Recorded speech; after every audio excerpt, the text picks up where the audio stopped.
ఇవాళ మా నాన్నగారు 74th birthday Nara Rammurthy and వచ్చిన ఆయన అభిమానులకి మా ఫ్యామిలీ మెంబర్స్కి శ్రేయాభిలాషులు అందరికీ చాలా థ్యాంక్స్. ఎందుకంటే వచ్చి ఆయన మెమరీస్ మాతో అందరూ షేర్ చేసుకుంటుంటే చాలా ఆనందంగా ఉంది.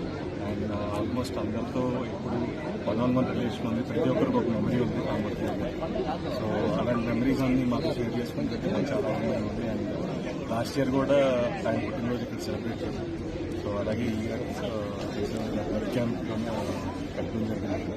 అండ్ దానికి వచ్చి స్వచ్ఛందంగా ప్రకటించిన అభిమానులకి కానీ శ్రేయాభిలాషులందరికీ చాలా థ్యాంక్స్. అండ్ ఇక్కడికి వచ్చి ఆయన అందరూ మనస్ఫూర్తిగా ఆయనతో ఉన్న జర్నీ చెప్తుంటే మేము వీ డోంట్ హ్యావ్ వర్డ్స్. చాలా ఆనందంగా ఉంది. Hope wherever he is there we always present. Sir నాన్నగారి అభిమానులంతా మీరు ప్రత్యక్ష రాజకీయాలకు ఎప్పుడు వస్తారని అడుగుతున్నారు సార్. ఏం చెప్పారు? టైం వచ్చినప్పుడు వస్తుంది.